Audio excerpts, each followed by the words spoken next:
আজকে আমরা যেটা শিখবো সেটা হচ্ছে আহ, কতগুলো অ্যাডভান্স লেভেলের টাস্ক যেগুলো ডে টু ডে লাইফে খুব দরকার হবে যখন তুমি উবুন্টুতে কাজ করবে, পার্টিকুলারলি কমান্ড প্রম্পট। এবং আমি যেরকম বলেছি যে কমান্ড প্রম্পটটা খুব ইম্পর্টেন্ট আমাদের পরের সেমিস্টারগুলো। The real power of operating system like Linux never comes through graphical user interface. It always comes through the command prompt or the famous dollar prompt. So the basic command, directory, subdirectory, file, copy, deletion, renaming, all we know. Now today I am going to show you, suppose if you want to install a particular software, if you want to update and upgrade your system, what to do. In fact, this is the rule of any Linux based operating system, that every 7 days you must be, within every 7 days you must be updating your system, you must be upgrading your system. So what is the difference between updating and updating? Updating means Linux is not like a Windows operating system, which actually uh, in case of Windows operating system, you have noticed, those who are using Windows operating system, that all on a sudden the update process started. You are in the middle of a very important job, but all on a sudden the computer started updating, and it takes half an hour, 1 hour, 1 hour 30 minutes. It doesn't matter. It does not care about the user who is basically using the software.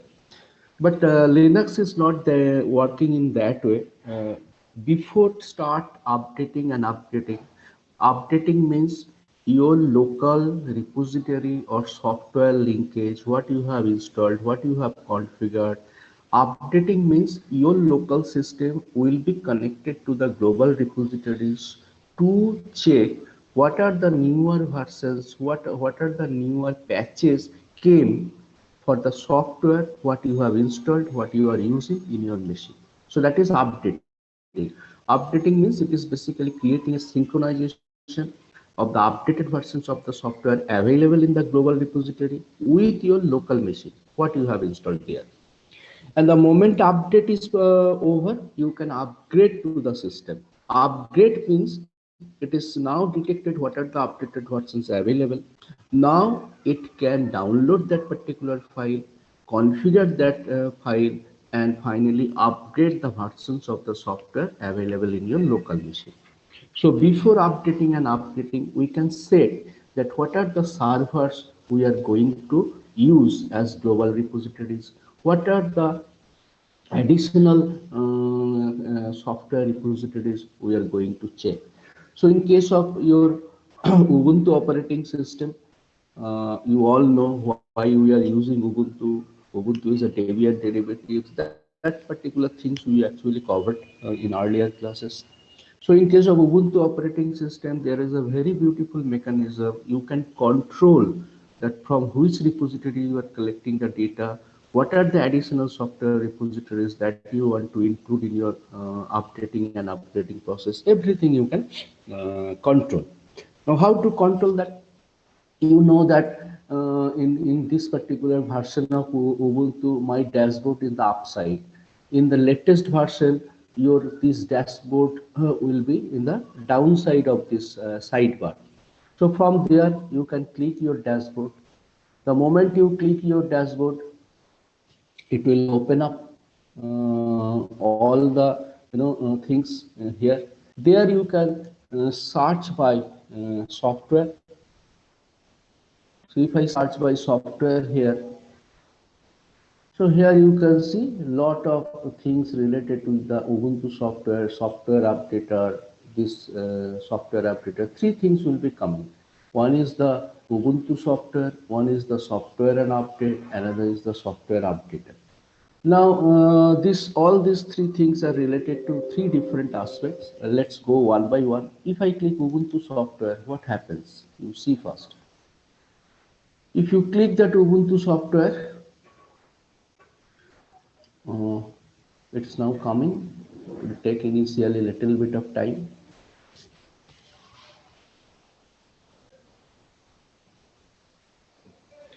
So basically, Ubuntu software is an interface where you can search the software you want to install. So there you do not need to know from where it is available, what is the version, what are the additional tools required to install that particular software. You don't need to know that. You just type something you want to install. Say for example, I want to install GNU Paint.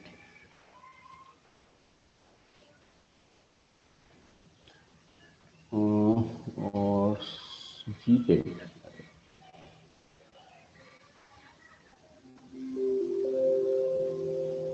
Okay, so you see here that I searched that I want to install a software called GPaint. GPaint is equivalent to the paint of Windows system you are utilizing. In every Windows system, there is a very basic, you know, this image software, graphics software, what you can utilize to create graphics, that is called MS Paint.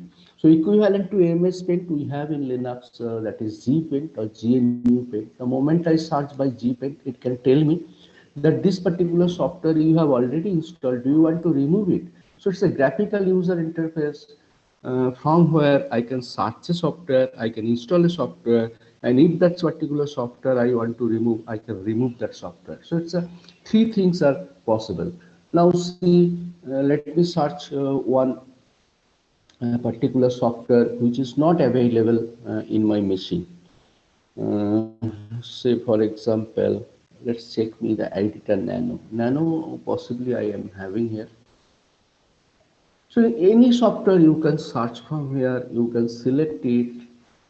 It's basically searching your entire global repository and matching it with your local repository. So the moment I search by this Nano, you see there is a GNU Nano text editor. I can click install. There are Nano editor. I can click install, and there are many editor based on this this screenful or text editor. So any of these I can select and I can install. So that is one thing. Now I am coming to the second one. What is the software and update? If I click software and update here, this is the control panel from where you can control, as I was saying, that I can select my own server. So these are the Ubuntu server. That means the version of Ubuntu software operating system you are using. According to that, it will be configured. And here you can see by default it will be main server. That every time you are giving the update command, it will connect the main server. It will snatch or fetch data from there to update your software. But apart from the main server, you can use server from United States, or if you click other, so almost every country has got their own Ubuntu server. So suppose from India, this is managed by IIT Chennai. So here I can select this. This is IIT Kanpur basically, csc.iitkanpur.ac.in. Then there are many other. Previously it was IIT Madras, now it is IIT Kanpur. And including the last but one you can see, it is TIFR. TIFR you all know, Tata Institute of Fundamental Research in Mumbai. It's a globally prestigious research institute.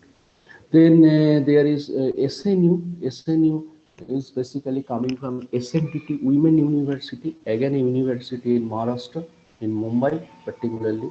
So these are the big institutes of India. They have given responsibility to run the Ubuntu mirror. These are called mirror server, which is basically the mirror of the main server. Any one of these you can select. And in many other countries, you can see, if I want to see what is available from Nepal.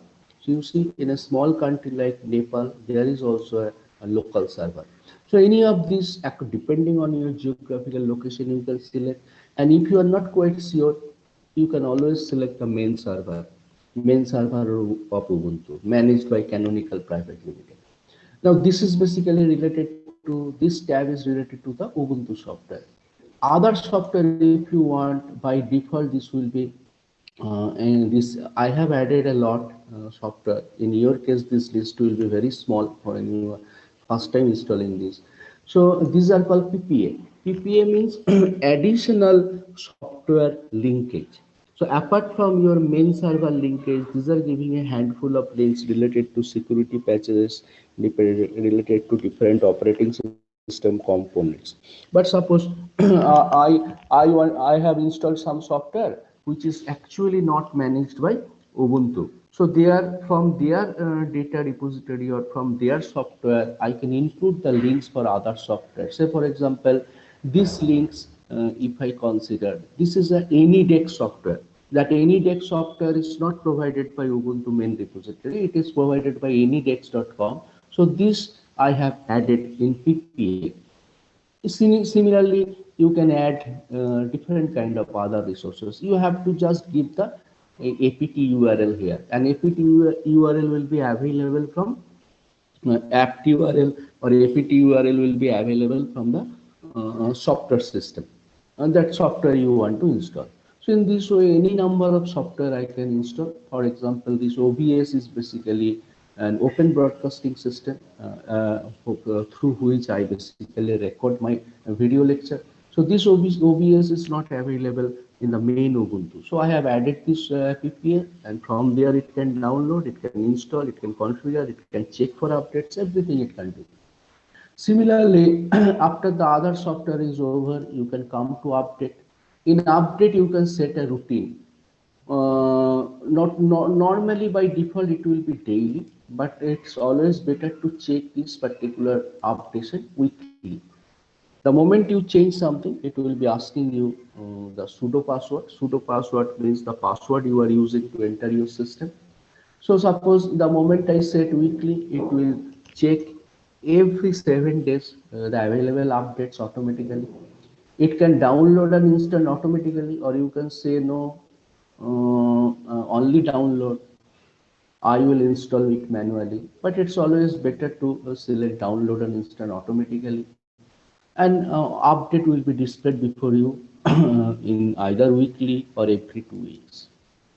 Then for which version you want to have it, suppose I am running here Ubuntu 16.04, so I am selected long-term support version. So you people are also using Ubuntu 20.04, so you need also to select a long-term support version, because we already know every 2 years Ubuntu gives us an LTS release, long-term support release.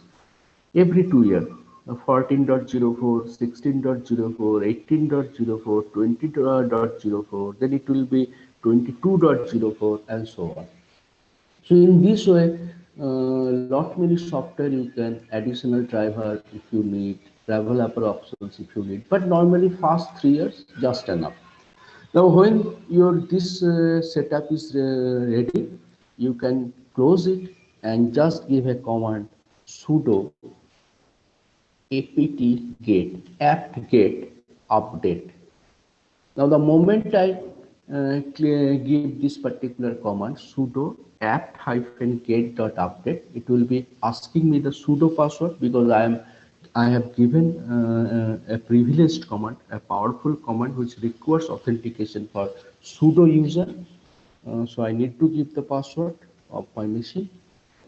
Now you see, it is automatically, if you are connected to the internet, it is automatically connected to different list of repositories what I have given there, and it is actually it started fetching data. So that means when your update is over, that means your local software repository is now synchronized with the global repositories to check the available updation, available new versions.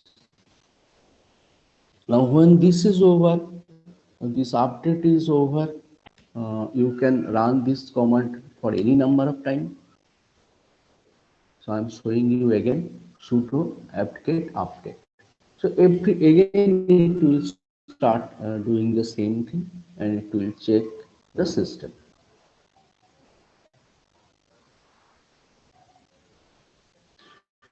Now, when this is over, mm, I can now go for sudo or the previous command sudo apt-get upgrade. Now, after updating, if you give the upgrade command, what it is saying you so that it's check all the repository. It says that AnyDex has a new version, Google Chrome stable has new version, Koha Common has got a new version, and these are the different modules, different programming environment that can be updated. So it says that it will be downloading 260 MB data from the archives, different archives, and there are 64 upgrades upgradation is possible. After installation, you see I'm downloading 260 MB data, but after updation it will be only using 1676 KB. That means not even 2 MB of data. Why? Because already this software is available. It will delete the older version and it will update that particular software from older version to newer version. So not much additional hard disk space is required. Now the moment I said okay, I'm ready, yes, so it will now start downloading different software. Say for example, all together it started downloading the Chrome, because my Chrome is slightly older, AnyDex and so on. So the moment it will be over, uh, it will be telling you that your updation is over. It may take time depending on your number of updation. Here in my case it is only 260 MB data, so it won't be taking much time, hopefully. Now you can see here two big data it is downloading. One is Google 72 MB, another is Koha Common around 39 MB. So these two major softwares updates are available. Now we need to wait. Now this is the power of Linux. Slowly you will be realizing that how advanced it is in compare with your Windows operating system, where everything, almost everything you can control through the command line. So it will take a little bit of time, then finally it will start upgrading system. And definitely it depends on the network speed.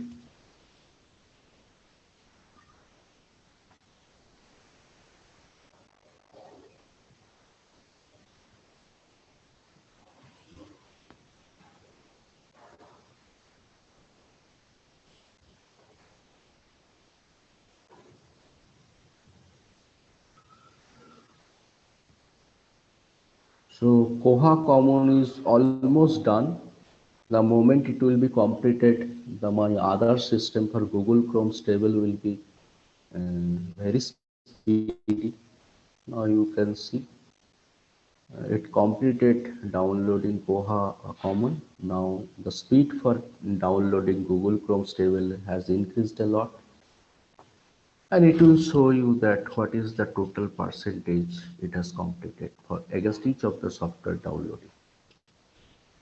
So you are getting real time information updation that how much it has been completed.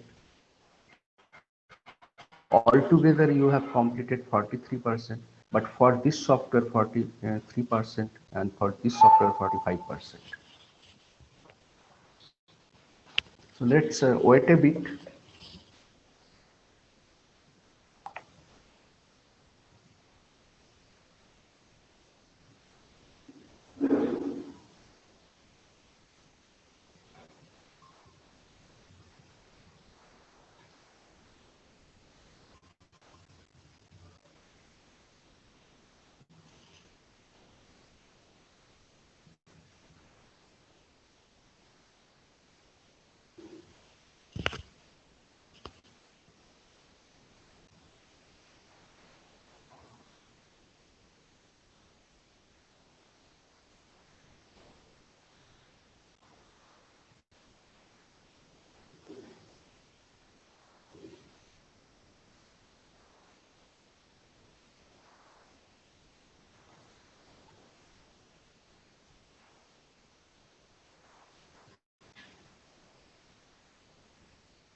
So now the downloading has been completed, all 260 MB. Now it is updating automatically. So it's completely, you do not actually need to intervene. It's completely human intervention free updating. So now it is updating my AnyDex from version 6.0.1 to 6.12.0. Now Koha.common it actually getting updated from version 01 to version 02. So it's a very useful two command, sudo apt-get install update, sudo apt-get upgrade. So all the new students who have recently installed Linux in their machine can immediately apply these two commands to make your operating system up to date. I will be again showing you the commands, don't worry what to do. Or later on you can also check this recorded video. So now my PHP 7 is upgrading to PHP 8.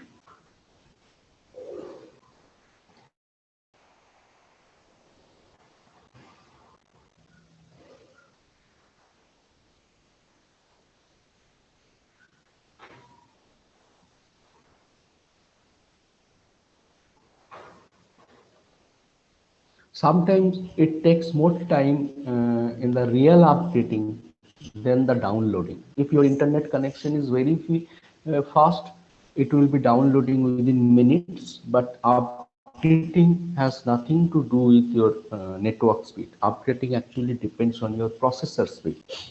So this is a fairly speedier machine with 4 core and 8 GB RAM i7 processor, but still you see it's taking time for upgrading, because one upgrading needs to take care of a lot of other things. It's not simply replacing one file with another file.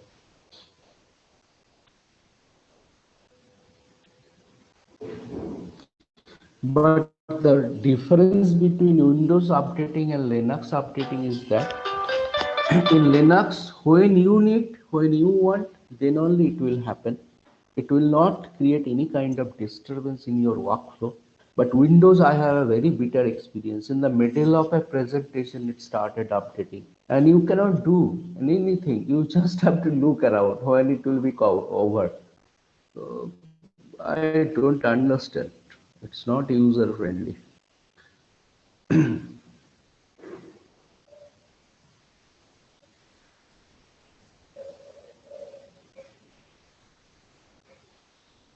So now you can see it is now setting my Google Chrome. It is now setting my Koha Common.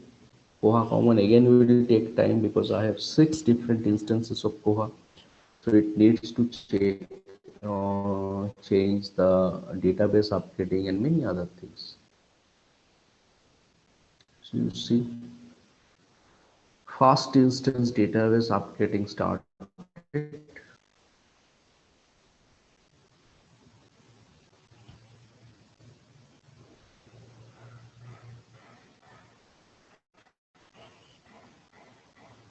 First one is over. Now it is going for the second library, third library. So altogether I have 6. So all these 6 instances actually added.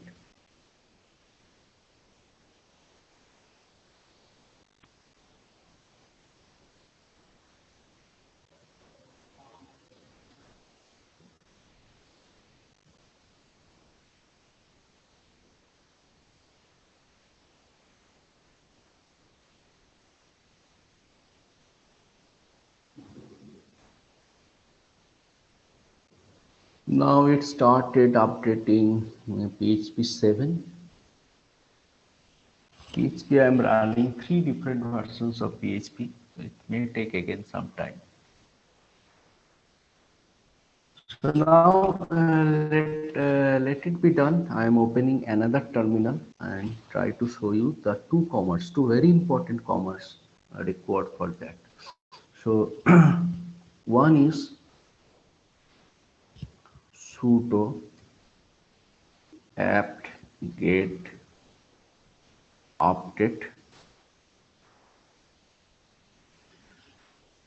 and another is sudo apt get upgrade.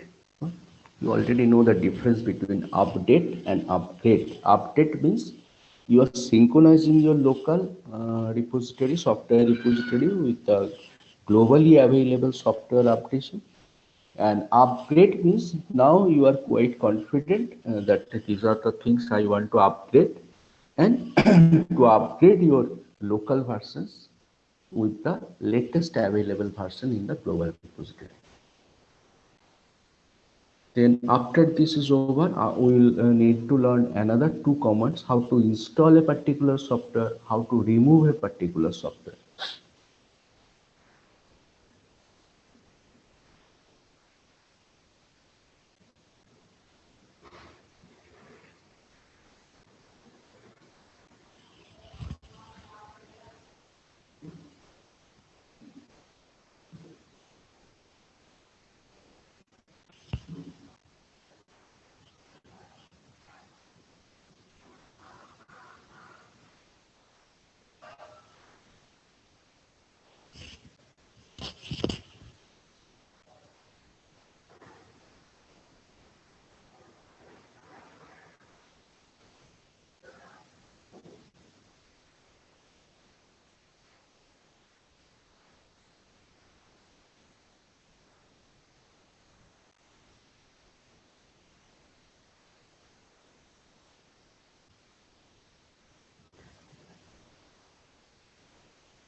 Okay, so you can see this now, it has been completed and almost effortlessly. Now I can clear the screen and show you the other two commands.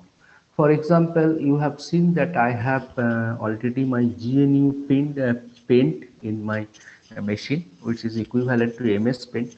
Now suppose first I want to remove this, that software. So sudo apt get remove. So apt-get, you can see it's basically a common command. Then what I want to do, I want to remove GNU Paint, the name of the software. So the moment I give, it will be again asking me the sudo password. GNU Paint, again I am making this mistake. It is always GPaint. Okay, now you see when I give sudo apt-get remove gpaint, so it is saying that there is the software after this operation 757 KB disk space will be freed because some software you are deleting. Do you want to go for it? Yes. So it will now delete every instance of GNU Paint from my machine. But you remember, if you want to delete a software in Windows, you first need to delete, you need to go to control panel, go to the software and program, then you have to select that program, then you need to click delete. And sometimes in some cases, still there will be some keys in the registry. So you need to go separately to the registry and delete all the instances of software. So it's a very cumbersome process, but it's a one-liner only. And it is also advising you this particular command that after deleting, you can give this particular command so that all unnecessary package related to this one will also be deleted. So I can give that one also as a precaution, sudo apt auto remove. So it will be removing all the unnecessary software. Those are installed but not presently required by your machine. So now it is auto removing all the unnecessary things.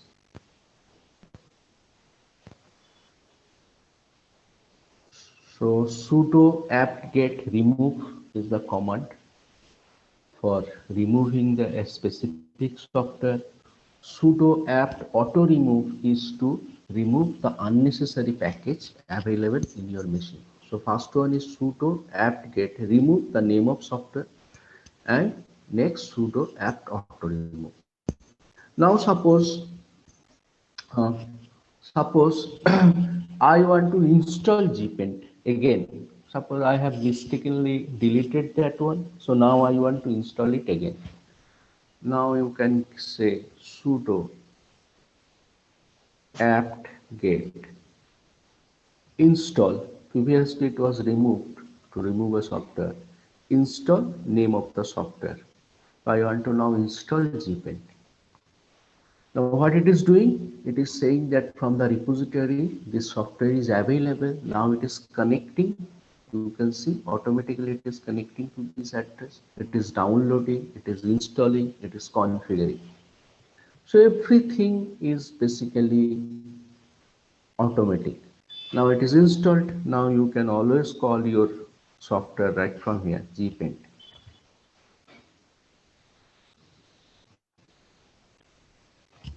Now you can see this is your ms equivalent to ms paint. So you can write down something. It's a very small piece of software. You can always go out or close it.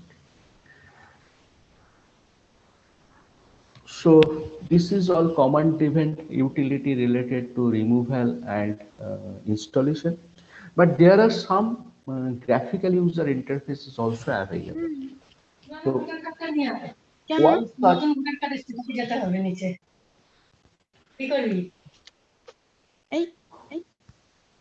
one such utility, graphical user utility is Synaptic. So before using Synaptic, we need to install Synaptic. Sudo apt-get install Synaptic. So it is already saying that I have Synaptic in presence. Synaptic is already the newest version.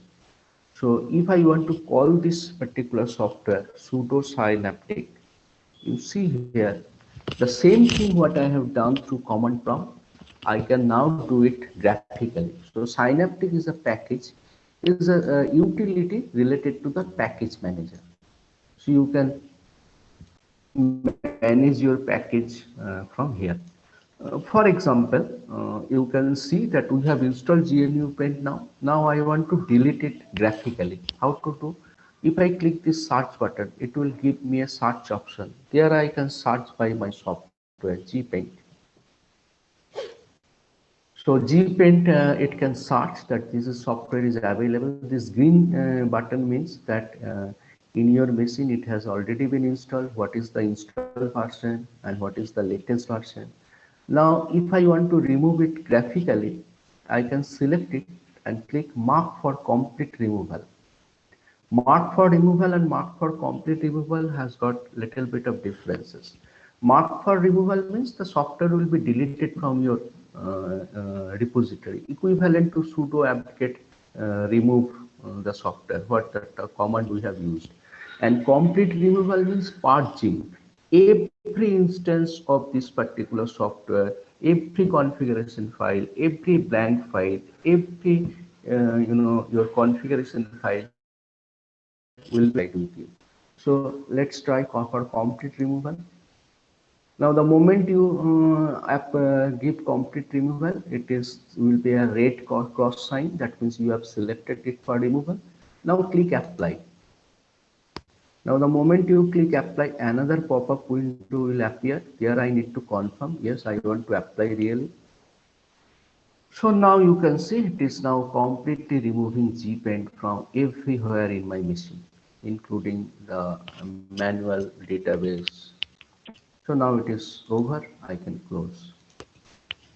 Now similar way, I can also use search and install software graphically. So this time suppose I want to install GPaint graphically. So I can again search for GPaint.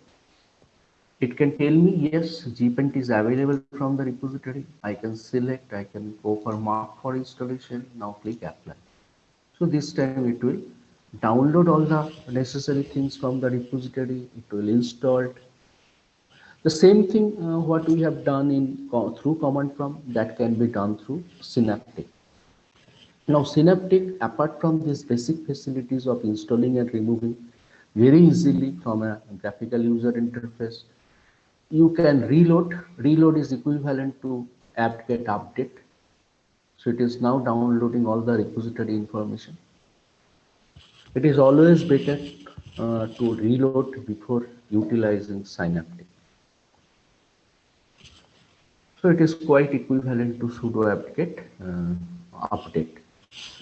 Now it will give you some report that this key is not matching, that is not matching. So you can safely ignore.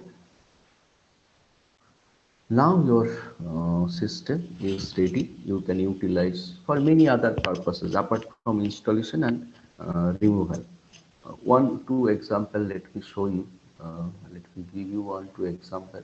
See here you can see I can, if I go for the this one edit, so there I can edit different software option. This is very helpful, this fix broken packages. That means sometimes when you are downloading some packages because of networking error, because of some other thing, some related patches may not be downloaded or installed properly. In that case, these are called broken packages.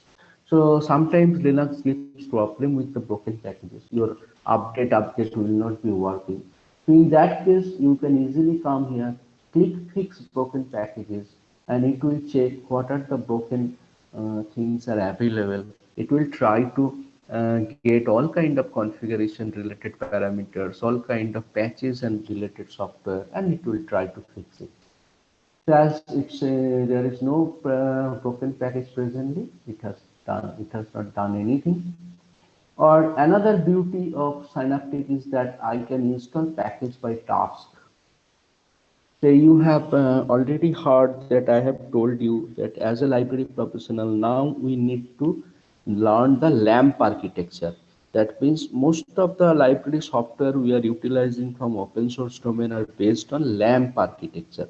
What does it mean? LAMP. Linux as operating system, any variation, any distribution, Apache as web server, MySQL or MariaDB as backend database management system, and PHP or Perl as programming environment. So Linux operating system, Apache web server, M stands for MySQL or MariaDB, P stands for PHP or Perl. Now you can see here, I can go by the task wise. Say, for example, I want to install, you can see LAMP server. So the moment you select LAMP server, it will automatically install Apache, MySQL, PHP, and Perl, everything for you in one go. You don't have to separately. Then I can go for the mail server. So all the required package will be downloaded. PostgreSQL server, Tomcat Java server. So these are all packages, because packages means one package may include, these are related, but it may include more than one software. So this is the beauty of Synaptic. So let me close this one. And today we are closing this particular session here, because I have another class in the third semester.